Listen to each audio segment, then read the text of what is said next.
ধৈর্যের ফল অনেক মিষ্টি হয়, এটা আমরা অনেকে জানি। এবং এটাও জানি যে ধৈর্য ধরার পরে যে কোনো কাজ করি না কেন আমরা, যদি আমরা ধৈর্য ধরতে পারি তারপরে কিন্তু আমাদের সাফল্য নিশ্চিত। এবং আমরা যদি যে কোনো কাজ করতে যাই, ধৈর্য যদি আমাদের না থাকে তাহলে কিন্তু আপনি যে কোনো কাজ ভালোভাবে করতে পারবেন না।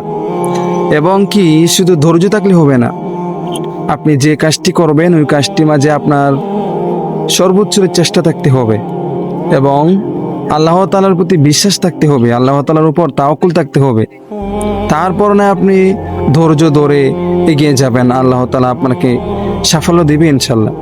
কিন্তু আপনি যদি আল্লাহ তাআলার উপর তাওয়াক্কুল না করেন, আল্লাহ তাআলার উপর বিশ্বাস না করেন, শুধু কষ্ট করে গেলেই লাভ হবে না।